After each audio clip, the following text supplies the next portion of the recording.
In the quiet suburban neighborhood of Maplewood, where the homes are neat, the lawns are trimmed, and the streets hum with the comfortable rhythm of middle-class America, Daniel Thompson pulled into his driveway. It was late, later than usual, after a grueling day at the engineering firm where he worked. The house was dark, save for a single light glowing through the kitchen window. His wife, Rachel, must have waited up for him, though lately, her patience had worn thin. Daniel sat in the car for a moment, his fingers tapping on the steering wheel. His head ached from the endless meetings and deadlines that had consumed him, but what weighed on him more was the growing distance between him and Rachel. 10 years of marriage had drifted into something unfamiliar, something cold. He had noticed her subtle hints, the disappointed looks, the frustrated sighs, and the ever-present tension in her voice. Still, tonight felt different. She had texted him earlier, "We need to talk." Rachel had always been a practical woman. At 38, she managed a demanding career in marketing at a large firm and juggled the responsibilities of their household with efficiency. She was sharp, beautiful, and confident, but over the past year, her demeanor had shifted. It wasn't just that Daniel was working more, Rachel seemed restless, yearning for something that wasn't there anymore. He exhaled, knowing the conversation he was about to have wasn't going to be easy. Inside, the house smelled of the faint scent of lavender, but there was no warmth. Rachel was sitting at the kitchen table, her hands folded neatly in front of her, her expression unreadable. "Daniel," she began softly, "we need to sit down." His stomach clenched. This wasn't the usual small talk about their day or a casual complaint about his late hours. Her tone was serious, and as he took a seat across from her, the air between them thickened. Daniel Thompson, at 40, Daniel was the picture of a man who had once thought he had it all. He had built a successful career as an engineer, spent a decade in a seemingly stable marriage, and lived in a house that many would envy. Yet, despite his hard work and loyalty, his personal life was unraveling.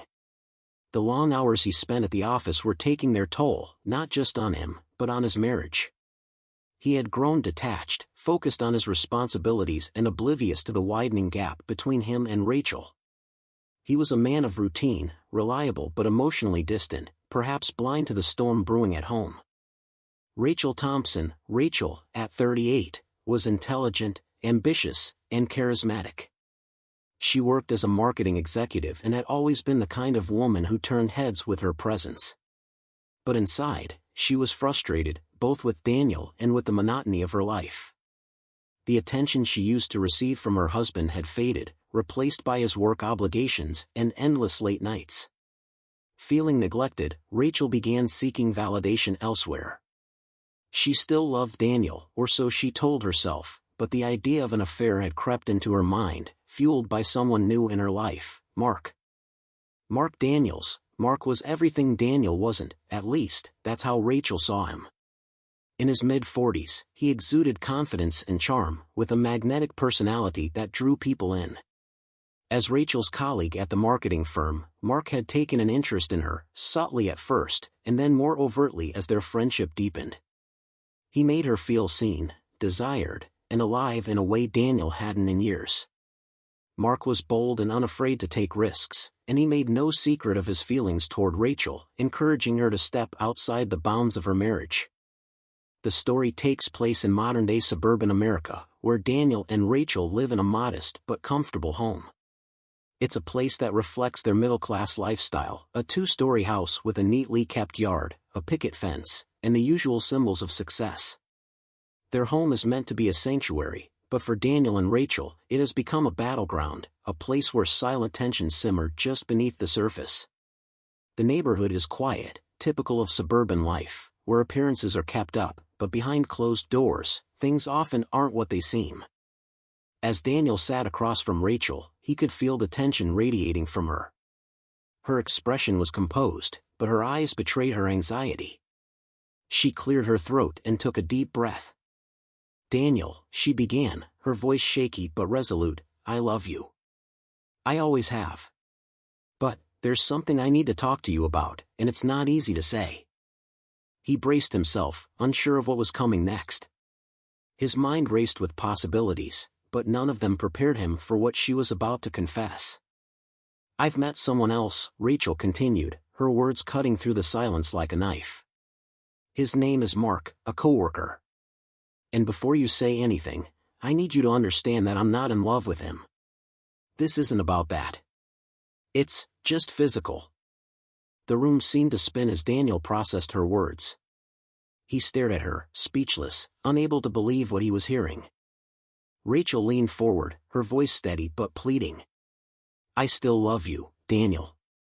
I don't want to leave you. I need something more. Something you haven't been able to give me. Daniel's throat felt tight, his chest heavy. The woman sitting across from him, the woman he had shared his life with for 10 years, was asking for permission to cheat on him. And yet, in her eyes, she believed this was something they could survive, something their marriage could withstand. I want an affair, Rachel said bluntly, her tone pragmatic, as if she were proposing a business arrangement. But it won't change how I feel about you. We can still be together. I just need this. For a long moment, the only sound was the ticking of the clock on the wall. Daniel's mind raced, his thoughts a chaotic storm of disbelief, hurt, and anger.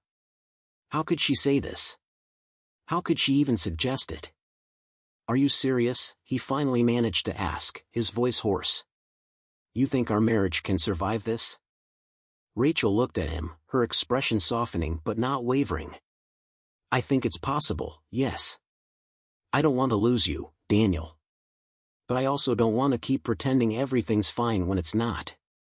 The world as Daniel knew it was crumbling, and all he could do was sit there, stunned, as his wife laid out the impossible. Daniel sat in silence long after Rachel had finished speaking. The weight of her words pressed down on him like an unbearable burden. He felt hollow, his heart pounding in his chest. His mind couldn't make sense of it. His wife, the woman he had loved and trusted for a decade, was asking him to agree to an affair. His eyes remained fixed on the table, tracing the wood grain as if searching for an answer hidden in its patterns. Rachel, sitting across from him, seemed calm, as though relieved to have finally spoken her truth.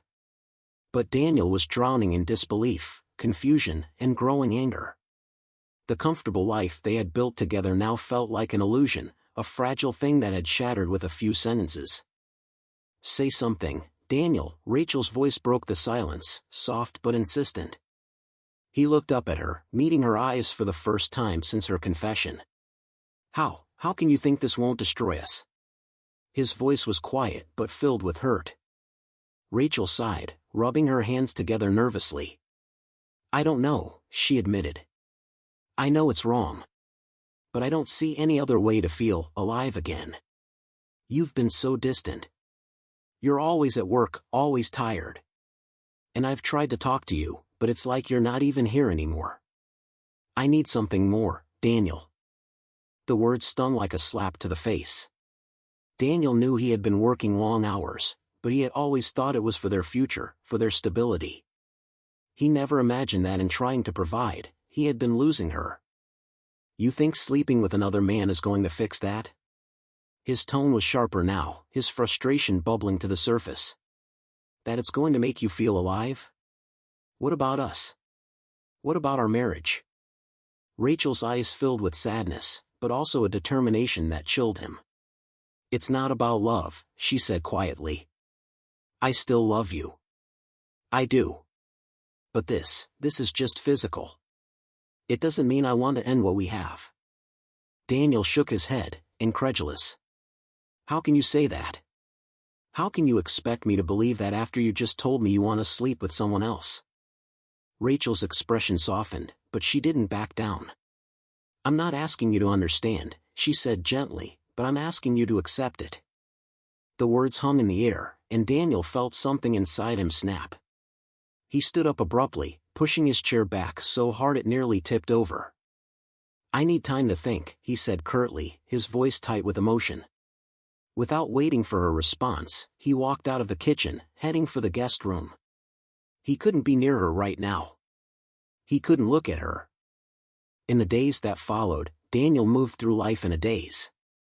He couldn't sleep in their bed anymore, so he stayed in the guest room, barely speaking to Rachel except for the occasional mundane exchange about bills or groceries. The pain of her confession weighed heavily on him, and he was torn between his love for her and the overwhelming sense of betrayal. Each night, he lay awake, his mind racing with questions. What had gone so wrong? Could their marriage survive this? Did he even want it to?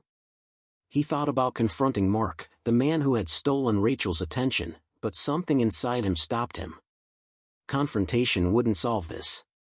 It wouldn't change what had already happened in Rachel's heart. But one thing was clear to Daniel: he couldn't sit idly by and let this happen. He needed to know the full truth, to understand how far this had gone. If Rachel was willing to betray him in such a blatant way, then he needed to protect himself. One morning, after Rachel had left for work, Daniel made his decision. He drove to an electronics store and bought surveillance equipment, small recording devices, cameras, anything that would allow him to monitor her actions without her knowing. If she was going to go through with this, he needed evidence.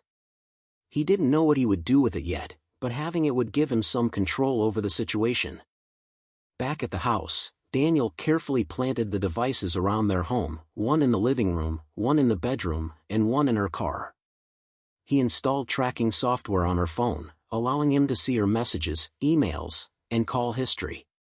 It made him feel sick, spying on his own wife like this, but he couldn't let her deceive him without knowing every detail.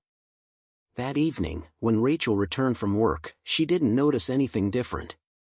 She still kissed him on the cheek and asked him how his day was, though the warmth in her voice was gone. Their conversations were superficial, hollow reflections of what they had once been.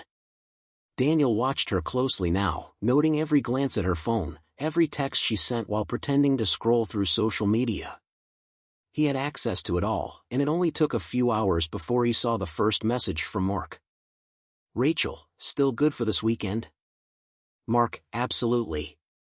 I can't wait to finally spend some time alone with you. Rachel, me too. I need this. Daniel's heart sank as he read the messages. It was real. It wasn't just a fantasy in her mind, she had already made plans to meet him. They were going to a hotel this weekend. He couldn't breathe. It was as if the world was collapsing around him, and there was nothing he could do to stop it. For a moment, he thought about confronting her then and there, demanding she cancel everything, but a darker thought took hold. No. He needed to see this through. He needed to catch them in the act. If she wasn't going to stop, then he needed to make sure he had everything he needed to protect himself, legally, emotionally, financially. The next morning, Daniel called a divorce lawyer. He scheduled a meeting, explaining the situation in brief. The lawyer advised him to collect as much evidence as possible. In cases like these, having proof could give him the upper hand, especially if he wanted to sue Mark for alienation of affection, a rare but viable legal route in their state. Daniel agreed, his resolve hardening. He was no longer the passive husband, hurt and confused by his wife's betrayal. He was preparing for war. Over the next few days, Daniel kept close watch on Rachel's communications with Mark.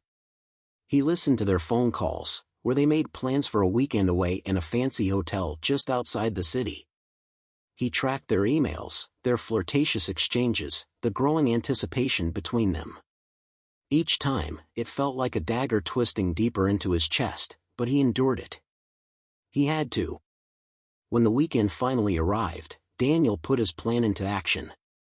The night before their rendezvous, he checked into the same hotel, using a false name and paying in cash. He bribed the front desk clerk to give him access to the room Rachel and Mark had booked. Once inside, he carefully set up hidden cameras and microphones, ensuring that every moment of their affair would be recorded.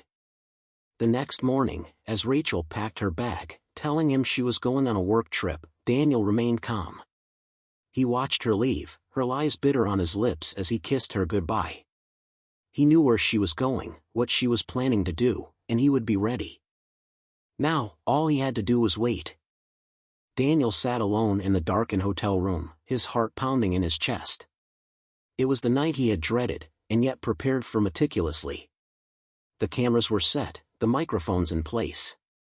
Everything was ready. He glanced at the monitor on his laptop, watching the live feed from the hotel room Rachel and Mark would soon enter. The grainy black and white footage showed the empty room, waiting like a stage for the drama that was about to unfold. The minutes ticked by slowly, each second dragging with an agonizing weight. Daniel's mind raced, replaying the events of the past few days. Every text message, every phone call, every lie Rachel had told him as she packed her bag and left him behind. She had said she was going on a work trip, but Daniel knew better. She was about to meet Mark, the man she had chosen over her own husband. He thought back to their conversation that night at the kitchen table, when Rachel had sat him down and shattered his world with a cold, calculated confession. She had wanted an affair, but she had claimed it was just physical. As if those words were supposed to soften the blow, to make it somehow acceptable. But no matter how many times Daniel turned it over in his mind, he couldn't understand how she had convinced herself that this was something they could survive. She had made her choice, and now, Daniel was ready to make his. The sound of a car door slamming outside jolted Daniel out of his thoughts. He clicked back to the live feed, his pulse quickening as he saw them, Rachel and Mark, walking hand in hand toward the hotel entrance. His stomach churned with a sickening mix of anger, pain, and anticipation. This was it. This was the moment that would change everything. Rachel was smiling, looking up at Mark with a softness that Daniel hadn't seen in her for months. She was dressed in a casual yet seductive way, a simple dress that clung to her in all the right places, her hair carefully styled. She looked like she was excited, ready for a romantic weekend with her lover. And Mark, of course, was all charm. Tall, confident, a man who had no idea what was waiting for him behind the scenes. They entered the hotel room, laughing quietly, oblivious to the cameras hidden in the walls, the microphones picking up every word. Daniel clenched his fists, fighting the urge to storm over there and confront them right then. But no, that wasn't the plan. He needed to stay in control, to see this through to the end. Inside the hotel room, Rachel and Mark settled in. Mark opened a bottle of wine, pouring 2 glasses as they talked about their workday, their plans for the weekend. The conversation was light, flirtatious. Rachel seemed relaxed, her laughter easy as she leaned into him, accepting his touch without hesitation. Daniel watched it all unfold, his hands shaking with fury. He had known this was coming, but seeing it happen, witnessing his wife in the arms of another man, was almost too much to bear. Still, he held back. He needed the proof, the undeniable evidence that would not only justify his decision to leave but would also give him the leverage he needed in the divorce. As the evening wore on, the atmosphere in the room became more intimate. Mark moved closer to Rachel, his hand brushing her arm, her leg, and soon they were kissing, deep, passionate, the kind of kiss that Daniel hadn't shared with Rachel in years. It was like a dagger in his heart, twisting and turning, but he kept his eyes on the screen, forcing himself to watch. He needed to see the whole truth, no matter how painful. Rachel broke the kiss for a moment, smiling at Mark as she stood up and excused herself to the bathroom. Daniel's eyes followed her on the screen as she walked out of view. His heart raced as he remembered what he had done earlier that day, the pepper spray. It had been a spur-of-the-moment decision, one fueled by a need for revenge, a need to make her suffer, even in a small way. He had sprayed her intimate apparel with the substance, knowing it would cause a painful reaction, though he wasn't sure when or how it would take effect. Rachel returned from the bathroom a few minutes later, looking slightly flushed but still smiling. She sat down next to Mark, and they continued where they had left off, their hands roaming freely now, their bodies pressed together. But something changed. Rachel shifted uncomfortably, her face scrunching up in confusion. She pulled back from Mark, frowning. "I don't know what's wrong," she muttered, her voice barely audible through the microphone. She stood up, adjusting her dress and rubbing at her skin. "Something's off." Mark looked at her, puzzled. "What do you mean? Are you okay?" Rachel didn't answer immediately.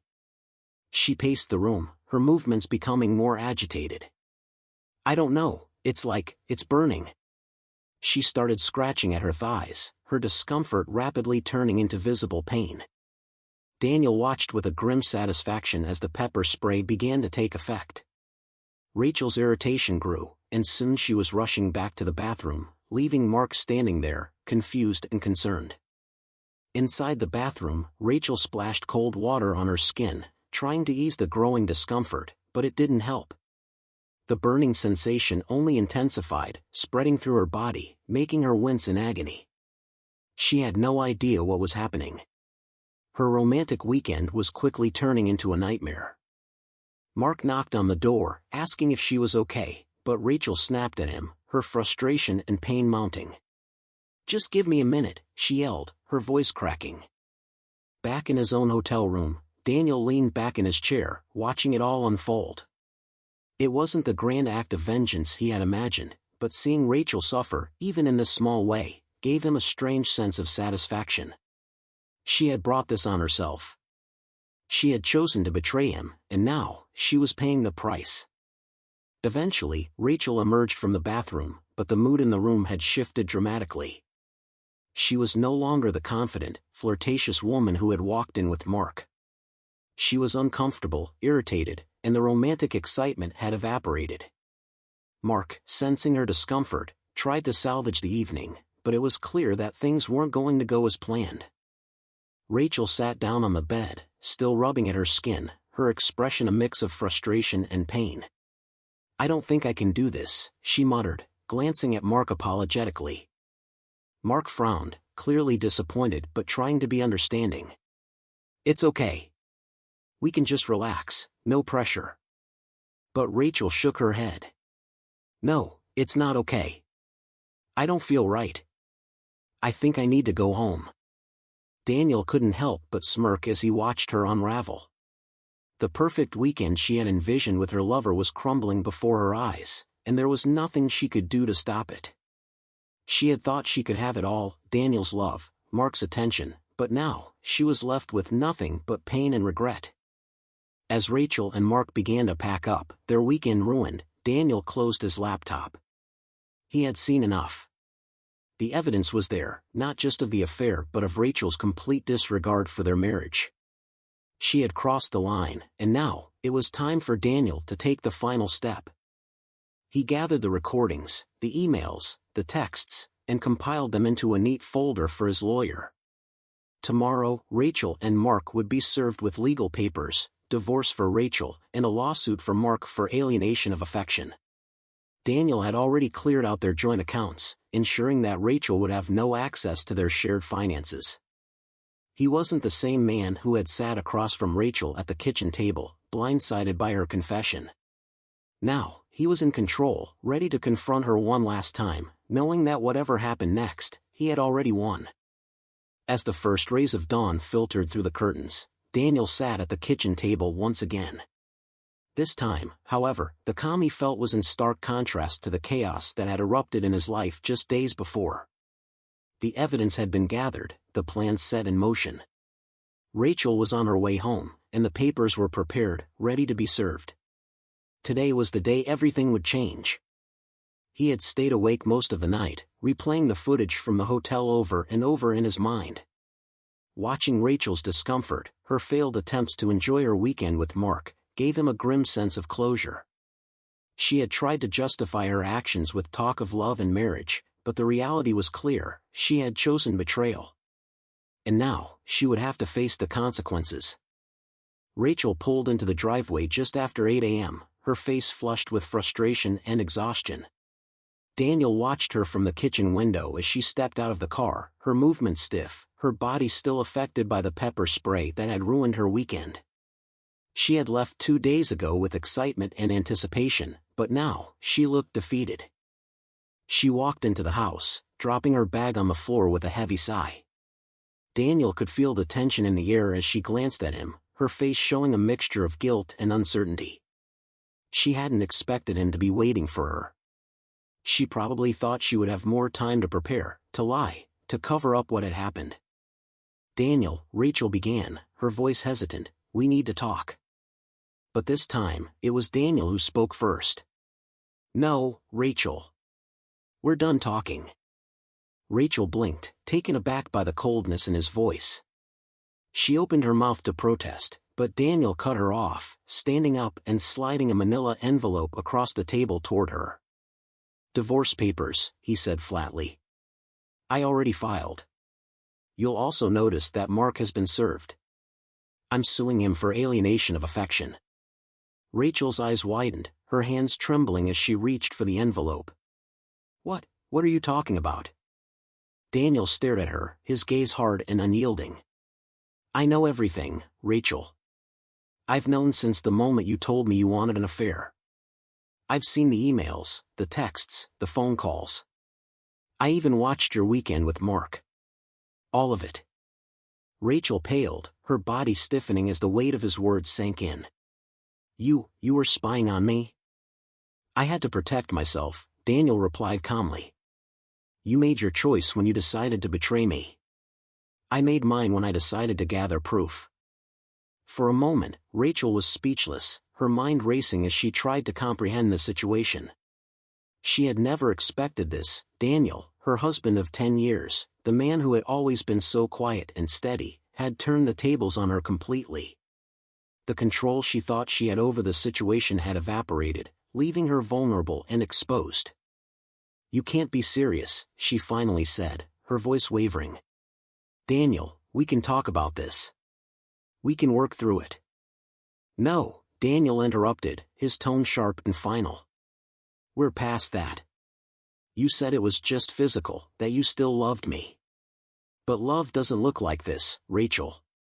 Love doesn't involve sneaking off with someone else and lying to my face." Rachel's eyes welled up with tears, but Daniel didn't waver. He had seen the footage, heard her lies, and felt the pain of her betrayal. Now, all that was left was to sever the ties that bound them. As Rachel stood there, struggling to process what was happening, Daniel could see the panic rising in her eyes. She had believed that she could have both, a stable marriage with him and the excitement of her affair with Mark. But now, with the divorce papers in hand, her illusion of control was shattering. You don't have to do this," Rachel pleaded, her voice breaking. "It was a mistake. I didn't think it through. Please, Daniel, we can fix this." Daniel shook his head, his expression hardened by the pain he had endured. "No, Rachel. You made your choice. And now, you have to live with it." Meanwhile, at Mark's office, the scene was equally tense. Mark had arrived at work, confident and unaware of the storm heading his way. That confidence evaporated the moment a process server walked in and handed him legal documents, papers informing him of Daniel's lawsuit for alienation of affection. Mark's face turned ashen as he read through the lawsuit, realizing that his affair with Rachel was now out in the open and about to ruin his life as well. Mark's colleagues watched in confusion as he stormed out of the office, his composure shattered. His career, his reputation, everything he had worked for was now on the line. All because he had made the mistake of getting involved with a married woman. Back at the Thompson household, the confrontation between Daniel and Rachel continued. Rachel, now crying openly, begged him to reconsider, to give her another chance. She promised that she would end things with Mark, that she would do whatever it took to save their marriage. But Daniel remained resolute. "It's too late, Rachel," he said quietly. "You destroyed everything when you decided to put your own desires above our marriage. I've already packed your things. They're outside." Rachel's tears flowed freely now as she realized there was no saving this. Her belongings were packed in garbage bags on the front lawn, a cruel but fitting symbol of the life she had thrown away. She had believed she could juggle both worlds, but now she was being cast out of both. Mark was likely facing the collapse of his career, and Daniel, the man who had stood by her for so long, was finally walking away for good. "Where will I go?" Rachel whispered, her voice barely audible. Daniel shrugged, his heart hardened by the pain she had caused.